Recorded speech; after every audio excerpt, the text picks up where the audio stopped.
যালিকাল কিতাবু লা রাইবা ফীহি হুদাল লিল মুত্তাকিন। এ কোরআন এমন একটা মানুষকে জান্নাতের পথ দেখাবে যারা আল্লাহকে ভয় করে, মুত্তাকি, যাদের অন্তরে তাকওয়া আছে, আল্লাহর ভয়। আজকে এত বয়ান, এত বয়ান, এত বয়ান, এরপরেও মানুষ কেন দিনের পথে আসতে চায় না, নামাজ পড়তে চায় না?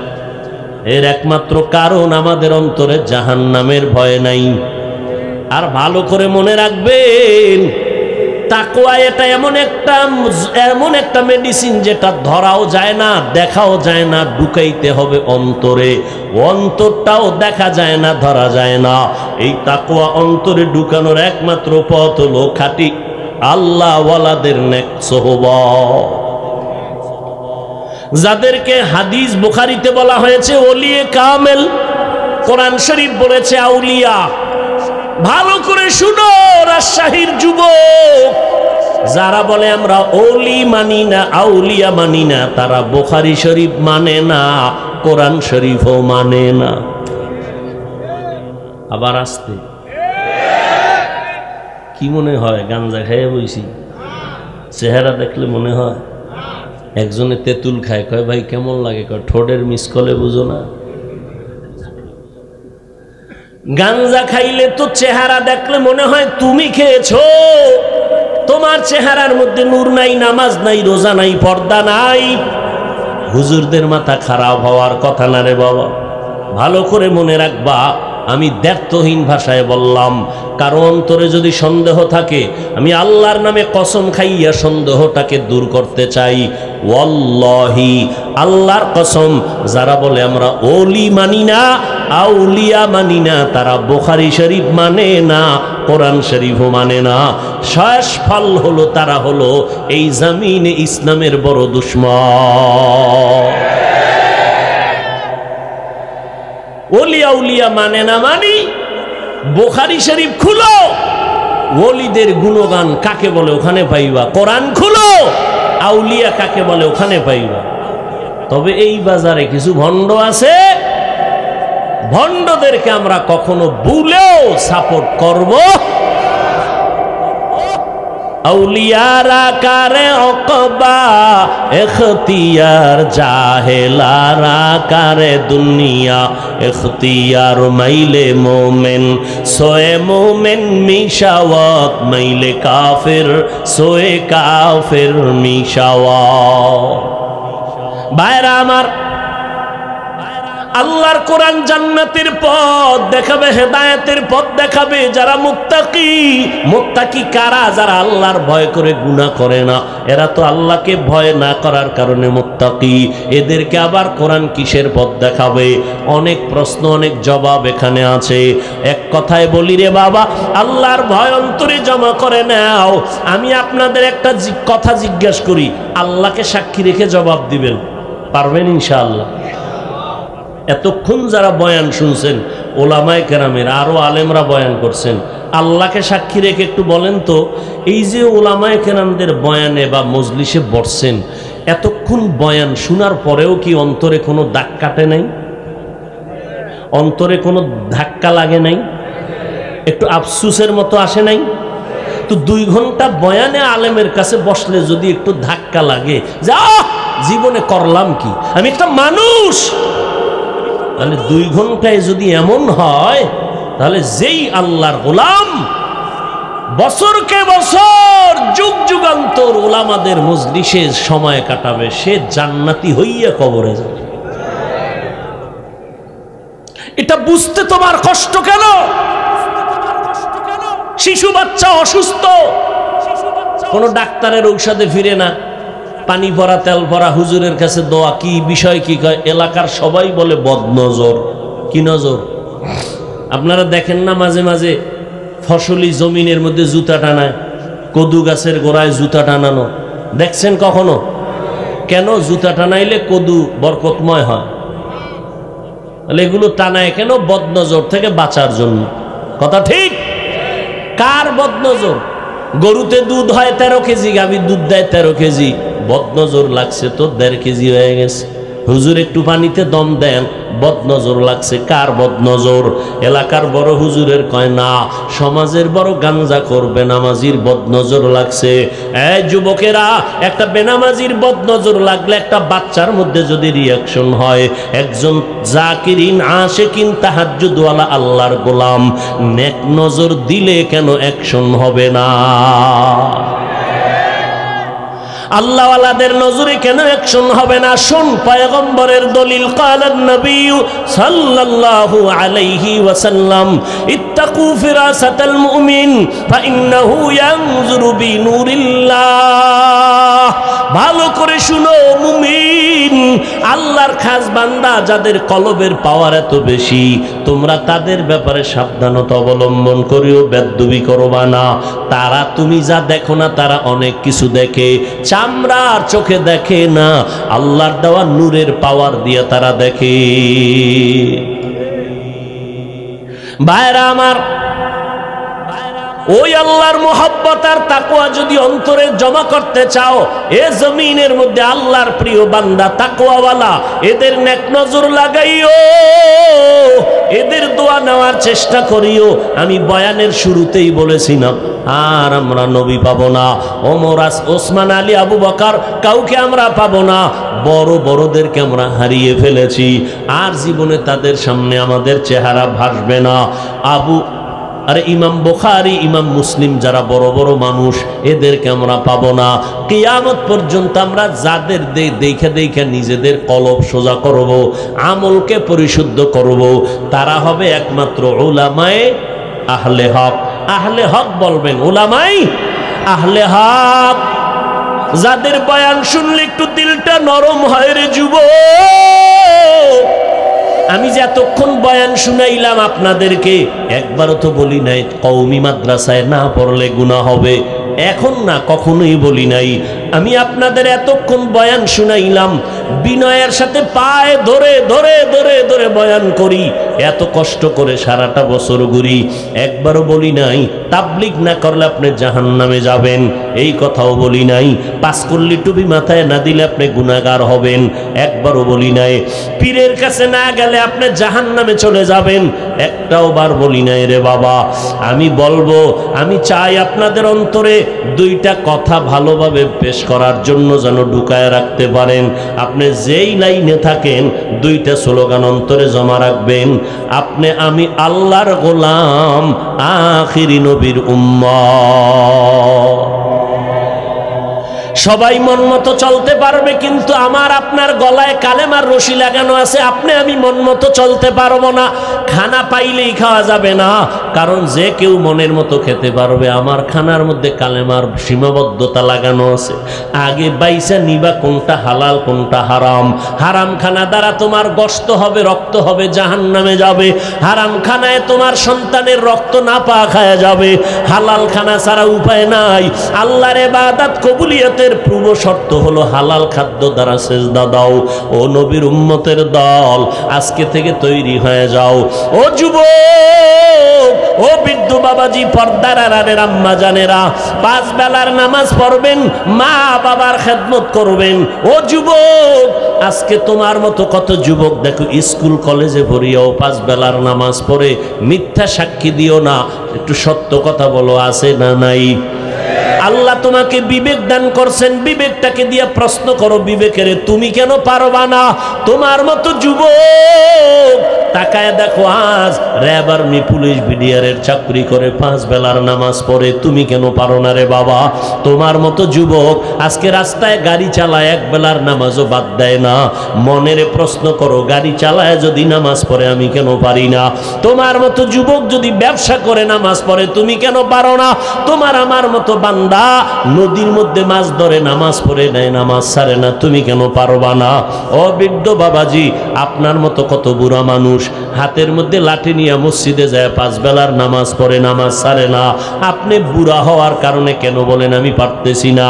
ও আল্লাহর বান্দারা, পর্দার আড়ালের আম্মা জান, আপনাদের এত দাম, এত মর্যাদা আল্লাহ দান করেছেন। আপনারা সমস্ত নবীদের মায়ের মতো মা, সাহাবায়ে কেরামের মায়ের মতো মা, আলেমদের মায়ের মতো মা। আপনারা খাদিজা রাদিয়াল্লাহু আনহার মতো নারী, আপনারা ফাতেমা রাদিয়াল্লাহু আনহার মতো নারী, আপনারা আয়েশা রাদিয়াল্লাহু তাআলা আনহার মতো দামি নারী। এই দুনিয়ায় যত ভালো ভালো সন্তান আছে সব হলো মায়ের অবদান। ইমাম গাজ্জালী বিশ্ববরেণ্য দার্শনিক বলেন, প্রত্যেকটা সন্তানের জন্য তার মা হলো প্রাথমিক শিক্ষিকা। মা যা সন্তানকে শিখাবে তাই শিখবে। ও বাবা, তুমি ডাক্তার হও রে যুবক, তুমি ইঞ্জিনিয়ার হও, ইসলাম তোমাকে নিষেধ করে না, তবে খবরদার ওখানে থাইকে তুমি আল্লাহর গোলামিটা করো। মা বাবার দোয়া নিয়ে চলো, নবীদের সুন্নাত, নবীর সুন্নাতের উপরে চলো, ওলামায়ে কেরামের পরামর্শ নিয়ে চলিও। ডাক্তার হইতে বাধা নাই, তুমি ডাক্তার হইলেও দেখবা জীবনটা খুলে যাবে। মরিয়া গেলেও তোমার জন্য দুনিয়া কাঁদবে, মানুষ দোয়া করবে। এরে আম্মা জান, আপনাদের অবদানটা বেশি, সন্তানের পেছনে কষ্ট মেহনত বেশি করতে হবে, আল্লাহর কাছে কান্না করে দোয়াও করতে হবে। মায়ের দোয়া কখনো বৃথা যাবে না। এরে আম্মা জান, একটা সন্তান ভালো আদর্শওয়ালা বানায় যাবেন। এই জমিনে কত এসপি সাহেবের ব্যবহার ভালো, কত ডিসি সাহেবের ব্যবহার ভালো, কত ওসি সাহেবের ব্যবহার ভালো, কত চেয়ারম্যান, কত এমপি, কত মেম্বারের ব্যবহার ভালো। সব ভালোর পেছনে অবদান হলো মায়ের অবদান। আমি 13 বছর বয়ান কইরা ওই এসপি সাহেবরে এতটা বুঝাইতে পারি নাই। আম্মা জান 1 মিনিটে যেই পরিমাণ বয়ানটা দিয়ে দিছে। এসপি সাহেব চেয়ার সারিয়া ছুটি নিয়ে বাড়ি গেল। খানার টেবিলে যেদিন আসবে, আম্মাজান খানার টেবিলে বসায় কয়, বাবা আল্লাহ তোরে এত সম্মান দিছে, আমি কোন দিন মরে যাব জানা নাই, বিদায় বেলা আমার একটা কথা মানবি নি? এসপি সাহেব বলে, হ্যাঁ বলো মা, আমি মানবো। হারে হারে আমি মানবো রে মা, বলো। মা কয়, রে বাবা সম্মানের চেয়ারে বসছো, আমি মা বলে গেলাম কখনো মিথ্যা কথা বলবি না, গরিবের উপরে জুলুম করবি না, হারাম টাকা কখনো হাত দিয়ে ধরবি না। খানার সামনে এসপি সাহেব মায়ের কথা শুই না ওয়াদা করে ফেললো, আমি মরিয়া গেলে চাকরি গেল যাক, মা তোমার কথা আমি অমান্য করব না, মিথ্যা বলবো না, গরিবের উপরে জুলুম করব না, হারাম টাকা হাত দিয়া ধরব না। এইবার এসপি সাহেব আইসা চেয়ারে যখন বসছে, ডানে বামে টাকার বস্তার অভাব নাই, বলে লাথি মেরে তাড়ায় দাও, এর বিচারও যেন আমি করতে পারবো না, কারণ এই চেয়ারে যতক্ষণ আছে মায়ের বয়ানটা স্মরণ করে, মিথ্যা কথা বলে না। এ ভাই, এই জমিনে তাকাইয়া দেখো, যত ভালো ভালো ভালো ভালো সন্তান বলো, সব মায়ের অবদান। ও যুবকেরা, তোমার মতো যুবক দাড়িওয়ালা নামাজি অভাব নাই, স্কুল কলেজে পড়ে অভাব নাই। ও পর্দার আড়ালের যুবতী বোনেরা, আপনার মতো কত বোন স্কুল কলেজে পড়ে, পর্দা করে, 5 বেলার নামাজ পড়ে, মায়ের খেদমত করে, মোবাইল নিয়ে অযথা কাউকে ডিস্টার্ব করে না, সময় নষ্ট করে না। ও বোনেরা, এরা যদি পারে আপনারা কেন পারবেন না? এরে আম্মা জান, আপনার মতো কত মা এখনো আছে 5 বেলার নামাজ পড়ে, তাহাজ্জুদ পড়ে, স্বামীর মাল হেফাজত করে, সন্তানকে মানুষ বানাবার মেহনত করে। আম্মা জান, আপনি কেন পারবেন না? ও আল্লাহর বান্দা যুবকেরা, এখনো সময় আছে, আল্লাহ পাক দরজা বন্ধ করে দেন নাই। আল্লাহ বলে, বান্দা পাহাড় সম পরিমাণও যদি গুনাহ করো, আমি তওবার দরজা খুলে তোমারে ডাকতেছি, আসো, জীবনের সব গুনাহ আমি একটা সেকেন্ডের মধ্যে মাফ করে দিব। ও আল্লাহর বান্দারা, আজকে তুমি অনেক বুদ্ধি নিয়ে চলো, মনে চাইলেই গুনাহ করো, এত বয়ানের পরেও তুমি টুপি মাথায় দিতে চাও না। তুমি আমাকে যুক্তি দাও, মাথায় টুপি দিলে মাথা গরম হয়ে যায়, আমি কি এইটা বুঝি না রে বাবা? এই টুপি মাথায় দিয়ে রাখি, কত গরম, এরপরও কেন ফালাই না? দাড়ির কারণে যৌবনের ভাব চলে যায়, তুমি বুঝছো, আমি বুঝি নাই ব্যাপারটা এমন না। এরপরও কেন দাড়ি ফালাই না? আজকে যদি আমি ও রাজশাহীর যুবকেরা প্যান্ট শার্টটাই লাগায়া দাড়ি কামাইয়া রাস্তায় মাস্তানি করতাম, কেউ আমারে বাধা দিত না। এই লম্বা জামাটা পরার কারণে শরীরে কত গরম লাগে তা বুঝাবার ভাষা নাই। আবার আসতেছে শীতের দিন, ফজরের সময় ঠান্ডা পানি লাগাইয়া ওযু বানাইয়া ফজরের নামাজ পড়তে কত কষ্ট, বুঝাবার কোনো ভাষা নাই। এরপরে টুপির কারণে কত গালি, কওমি মাদ্রাসায় লেখাপড়া করেছি, কত মানুষের তিরস্কার, মুসলমান হইয়া কত বাজে মন্তব্য করে। ও আল্লাহর বান্দারা, এরপরেও কেন এই পথ ছাড়ি না রে বাবা? একটাই মাত্র কারণ, আল্লাহর কোরআন সত্য, গুনাহ নিয়ে কবরে গেলে জাহান্নামের আযাবে ভুগতে হবে তাও সত্য। আমার নবীর এত গুণগান শুনাইলাম, সেই নবী একদিন আম্মা জান আয়েশা বলতেছেন, আমার হুজরায় বসে দেখি বিশ্ব নবী গুনগুন করে কান্না করেন। আমি আয়েশা জিজ্ঞাসা করলাম, নবী আপনি কাঁদেন কেন? আমি আয়েশার কোনো বেয়াদবি হয়েছে নাকি? কেন বেয়াদবি হবে রে আয়েশা? আমার বয়স অনেক কম, মাত্র 6 বছর বয়সে আপনার সাথে বিবাহের বন্ধন হলো, 9 বছর বয়সে ঘরে আসছি। ও নবী, আমার অল্প বয়সের কারণে কোনো বেয়াদবি না জানি হয়ে যাইতে পারে। নবী কয়, বেয়াদবি হয় নাই তো কেন কাঁদেন? নবী বলেন, আয়েশা, হাসরের ময়দানের ভয়ঙ্কর কথা মনে পড়েছে, এই জন্য কান্না করি। কেমন ভয়ঙ্কর হাসরের ময়দান, কেমন ভয়ঙ্কর হবে শুনো। নবী বলেন, আয়েশা, নবীরা পর্যন্ত বেকারার হয়ে যাবে, উম্মতের কথা ভুলে যাবে, উম্মতরা সুপারিশের কথা বলবে, বলবে আমরা পারবো না। নূহ নবী কাঁদবেন আর বলবেন নফসি নফসি নফসি। এইভাবে সব নবীরা কান্নায় বিভোর হয়ে যাবে। যেই নবীদের কোনো গুনাহ নাই, এদের হালাত যদি হাসরের ময়দানে এমন হয়, ও আল্লাহর বান্দারা, আজকে তুমি ঘরের মধ্যে গেলে মশারি টানাইয়া ঘুমাও, মশার কারণে ঘুমাইতে পারো না। আজকে ফ্যান চালাইয়া ঘুমাও, গরমের কারণে এসি চালাও। আল্লাহ না করুন গুনাহ নিয়ে যদি কবরে যাও, আমার নবীর কথা মিথ্যা না রে যুবক। 63 বছর হায়াতে আমার নবী একটা মিথ্যা কথা কখনো বলেন নাই। সেই নবীর কথাকে তুমি মিথ্যা মনে করিও না। আমার নবী বলেন, অন্ধকার কবরে যখন গুনাহগার হইয়া যাইবা, ওই কবরে 3টা প্রশ্ন সবার বেলায় সমান। আমি বান্দাকে 3টা, আপনাদেরও একই প্রশ্ন করা হবে। কে মাওলানা, কে মুফতি, কে ধনী, কে গরিব, কোনো ভেদাভেদ হবে না। সবার বেলায় 3টা প্রশ্ন। দুনিয়াতে ছেলেমেয়েরা পরীক্ষা দেয়, প্রশ্নপত্র ফাঁস করলে জরিমানা হয়। আর আল্লাহর সিস্টেম কেমন? প্রশ্নগুলো ফাঁস করে দিলেন, কবরে কি প্রশ্ন হবে। এরপরেও যদি জবাব দিতে না পারো, কপাল ভরা ছাড়া কিছুই না রে বাবা। সবার বেলায় প্রশ্ন 3টা। রবের পরিচয় দাও, ধর্মের পরিচয় দাও, রাহমাতুল লিল আলামিনের পরিচয় দাও।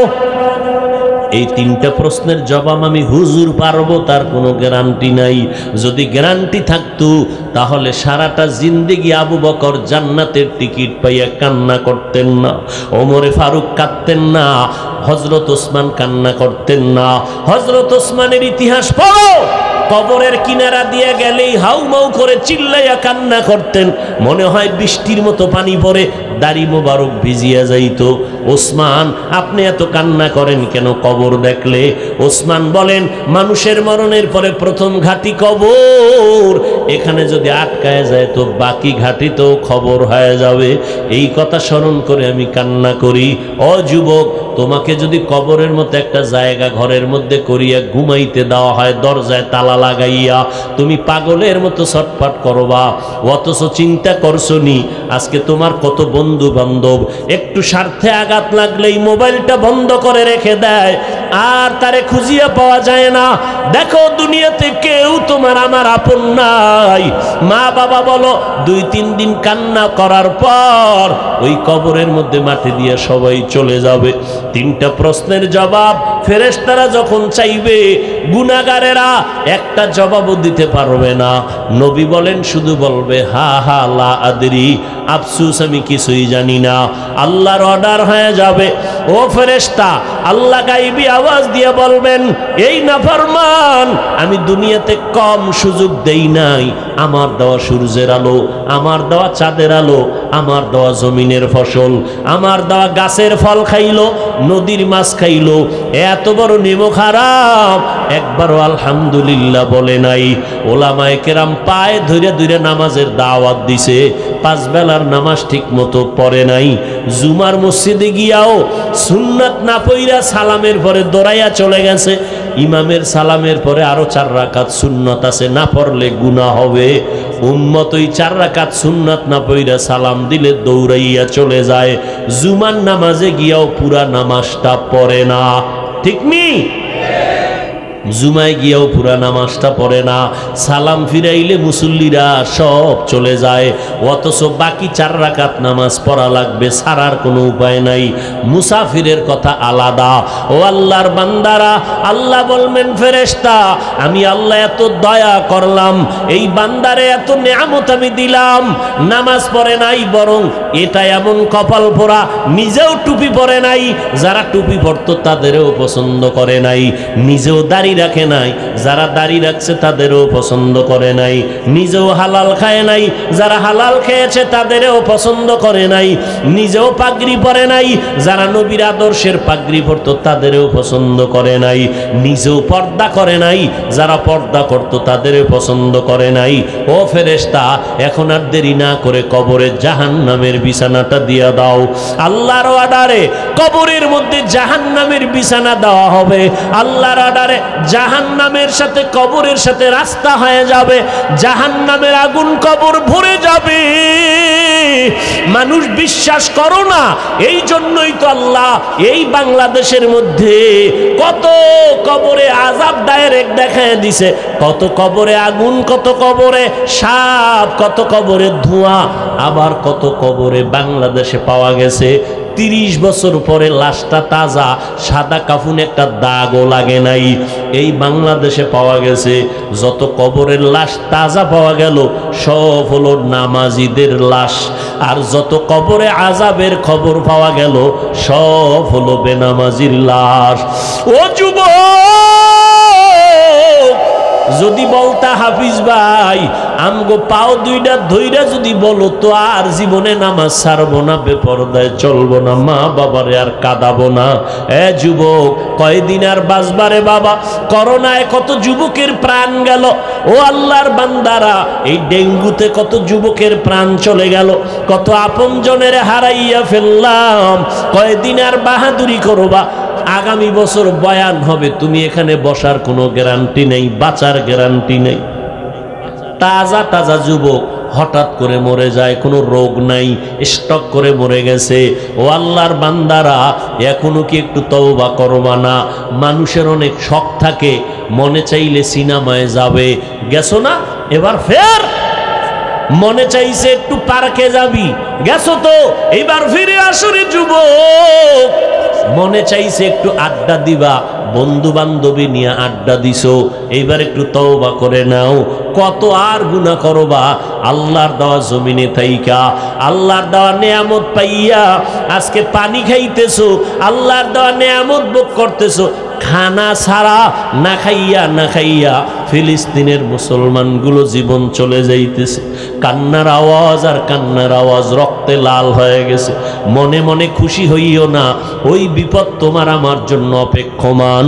এখনো যদি তওবা না করো রে বাবা, মনেরে মাঝে মাঝে একটু বালিশে মাথা লাগাইয়া বুঝাইও, ও মন, মানুষ তো ঘুমের ঘরেও মারা যায়, যায়নি? তুমি যে ঘুমাও, ঘুমের মধ্যে যদি আজরাইল আইসা তোমার জানটা নিয়ে যায়, মা আইসা দেখবে তুমি বইরা গেছো, শরীরের মধ্যে হাত দিয়ে দেখবে বরফের মতো ঠান্ডা, কাঠের মতো শক্ত। মা একটা চিৎকার দিয়ে বলবে, তোরা কই, আমার বাবা এখন দুনিয়াতে জিন্দা নাই। কান্না করে করে শেষ করবে, আর তুমি মা বলে ডাকতে পারবা না। এখনো সময় আছে, তওবা করো, মনেরে বুঝাও রে মন। আমার মতো যুবক জীবনে মাদ্রাসায় পড়ে নাই, জেনারেল লাইনে থাইকাও যদি নবীর তরিকা মতো চলতে পারে, 5 বেলার নামাজ পড়ে, আমি কেন পারবো না? আল্লাহ বুঝি শয়তানের ধোকায় আমাকে হালাকের রাস্তায় চলে গেলাম। এখনো সময় আছে, আল্লাহকে মনে মনে ডাকো আর বলো। জোরে বলার দরকার নাই, মনে মনে আল্লাহকে বলো, ওই আল্লাহ দয়ার মালিক, এত অন্যায় করেছো, তোমার অন্যায়ের খবর যদি মা বাবা আপনজনেরা জানতো, কেউ তোমার সাথে হাসি মুখে কথা বলতো না। আল্লাহ জানার পরেও একবারও রাগ করিয়া পানি বন্ধ করে নাই, খানা বন্ধ করে নাই। তোমার আমার গুনার কারণে আল্লাহ পাক সম্মানের চেয়ার থেকে ফালাইয়া দেয় নাই, বরং আল্লাহ ডাকে, বান্দায় আয়, তওবার ঘরে ফিরিয়ে আয়, আর গুনাহ করিস না রে যুবক, এখনো সময় আছে, তওবা কর। কত আর গুনাহ করবি? সূর্যের গরম সহ্য করতে পারো না রে ভাই, গুনাহ নিয়ে কবরে গেলে জাহান্নামের আগুনের গরম কেমনে সহ্য করবা? মশার কামড় সইতে পারি না, কবরে গেলে পোকামাকড়ের কামড় কেমনে সহ্য করবা রে বাবা? একটু চিন্তা করিও, মনে মনে আল্লাহকে বলতে থাকো, আল্লাহ কত আর অপরাধ করব, এই জীবনে তো কম অন্যায় করি নাই। আজকে মনে হয় জানো, এই ময়দানে আমার মতো অপরাধী কেউ নাই। আমার অপরাধের কারণে আমার হাত না পাক, চোখ না পাক, জিহ্বা না পাক, অন্তর না পাক। আজকে তওবা করলাম, আল্লাহ যতদিন বেঁচে থাকবো আর কোনদিন নামাজ ছাড়বো না, মা বাবারে কষ্ট দিব না। এ যুবক, ওই মা বাবার দোয়া ছাড়া আগাইতে পারবা না। ওই মা বাবার দোয়া আর কান্নার কারণে আজ আমি মানুষ হইয়া চেয়ারে বসছি। ওই মা বাবার চোখের পানি আর দোয়া, ওই মা বাবার চোখের পানি আর দোয়ার কারণে যুবক পরীক্ষায় পাশ করেছ। ওই মা বাবার চোখের পানি আর দোয়ার কারণে তুমি টাকার মালিক, বাড়ি গাড়ির মালিক হয়েছ, সম্মানের চেয়ার পেয়েছো রে ভাই। ওই মা বাবারে ভুলিয়া গেছো কেন? ওই মা বাবার দোয়া ছাড়া সামনে আগাইতে পারবা না। ওই মা বাবা যার বেঁচে আছে, পায়ে হাত রেখে বলি, বাসায় গিয়া মাকে গিয়া বলি, শো মা, আমার মাথায় হাত বুলাইয়া দাও। ও মা, কত বেয়াদবি করেছি, তুমি আমার কথায় কষ্ট পাইয়া কান্না করেছো, আমাকে দয়া করে মাফ করে দাও। ওরে মা বাবায় না খাইয়া তোমাকে আমাকে খাওয়াইতে, ওই মা বাবায় কত রাত ঘুমাইতে পারে না তোমার আমার জন্য, তোমাকে আমাকে আরামে ঘুম পাড়াইছেন, জানো না রে বাবা? আমরা বাবার 5-7টা সন্তান, আমি অসুস্থ, বাকি ভাই বোন সুস্থ। জাননি রে সন্তান, আমি অসুস্থ হইয়া বিছানায় পড়ে রইলাম, রাতের বেলা গভীর, বাবায় ঘুমায়, ভাই বোনেরা ঘুমায়, দুঃখিনী মা ঘুমায় না। মাথার কিনারায় বসে বসে পাহারা দেয়। ও মা, বাবাই ঘুমায় গেল, ভাই বোনেরা ঘুমাইলো, তুমি কেন ঘুমাও না? মা কয়, বাবা তোরে রাইখা আমার চোখে ঘুম আসে না। তুই রাতের গভীরে কখন মা বলে যদি ডাক দাও, আমি মা সাড়া না দিতে পারলে কষ্ট পাবো। যেখানেই থাকো, এমন একটা দিন নাই মা টেলিফোন করে খোঁজ খবর নেয় না। আজকে যার মা নাই, বাবা নাই, বড় এতিম, ওর কাছে জিজ্ঞাসা করো, মা বাবা কত বড় সম্পদ। ঈদের নামাজ পড়িয়া যুবক ছেলেটা কবরের কিনারায় হাউমাউ করে কান্না করে। ও যুবক, ঈদের দিন সবাই আনন্দ করে, তুমি কবরের কিনারায় কান্না কেন করো? যুবক বলে, ভাইজান, গত ঈদের নামাজে আমার আব্বাকে নিয়ে এক যায় নামাজে ঈদের নামাজ আদায় করেছিলাম, আমার মা মাথায় হাত দিয়ে আদায় করবে। ও সন্তান, ওই মা বাবারে যারা এখনো পাইছো, দোয়া নাও। মা বাবার থেকে দোয়া নেওয়ার চেষ্টা করো। আর যার মা বাবা কবরে 2 ফোঁটা চোখের পানি ছেড়ে একটু দোয়া করিও রে বাবা। ওই মা বাবায় কত দোয়া করেছে তোমার আমার জন্য, এখনো সময় আছে, বেয়াদবি করবা না। অন্তর থেকে আমার মাওলার কাছে তওবার নিয়তে বলো, আল্লাহ মরে গেলে যাব, হায়াতের মালিক আল্লাহ, ইজ্জতের মালিক আল্লাহ, আজকে থেকে আর নামাজ ছাড়ব না, ওলামায়ে কেরামের বিরোধিতা করব না, মা বাবার দোয়া নিয়ে চলবো, 5 বেলার নামাজ পড়ব, স্কুলে পড়ি, যেখানেই থাকি নবীর সুন্নাত অনুযায়ী চলবো। আজকে থেকে আল্লাহ তোমার বিরুদ্ধে যাব না, আর কোনোদিন নবীর তরিকার বাইরে চলবো না। তওবা করার মতো যদি অন্তর তৈরি হয়, তবে এটাও একটা সত্য কথা, আবু জাহালকে 13টা বছর নবী বয়ান দিয়েও কালেমাওয়ালা বানাতে পারেন নাই। এই জমিনে কিয়ামত পর্যন্ত আবু জাহালের মতো শক্ত পাথরওয়ালা অন্তরের কিছু মানুষ থাকবে, হাজারো বয়ানে তাদের দিলটা নরম হবে না, চোখে পানি আসবে না, তওবার নিয়ত করবে না, বরং ময়দানের বাইরে গিয়া গীবত শেকায়াত করে করে আলেমদের বিরোধিতা করে গুনার পাল্লা ভারী করবে। আর একদল মানুষ ওমরের মতো মেজাজ, তওবার নিয়তে ময়দানে ঢুকবে, গুনার কথা স্মরণ করে যখন কবরের কথা স্মরণ হবে কান্না শুরু করে দিবে, এমন তওবা করে বের হবে, জীবনে আর গুনার কাছেও যাবে না। যাদের অন্তর তৈরি হয়ে গেছে, আর জীবনে আল্লাহকে বেজার করব না, নবীর তরিকার বাহিরে চলব না, মা বাবারে কষ্ট দিব না, ওলামায়ে কেরামের বিরোধিতা করে গুনাহগার হব না, দেশ জাতির বিরুদ্ধে ষড়যন্ত্র করব না, এমন তওবা করার যদি কারো অন্তর তৈরি হয়, অন্তরে যদি কোনো ধরনের দুর্বলতা না থাকে, আর দাড়ি কাটবা না, নামাজ ছাড়বা না, মা বাবার সাথে বেয়াদবি করবা না, তওবা করার মতো যদি খাঁটি নিয়ত হয়, যাদের খাঁটি নিয়ত আছে তাদেরকে বলবো, 2টো হাত আমার আল্লাহকে দেখাইয়া দাও। আয় আল্লাহ, হাতগুলো কবুল করে নেন, তওবা কবুল করে নেন, তওবার উপরে মজবুত হইয়া আমাদের চলার মতো তৌফিক দান করেন, আমিন।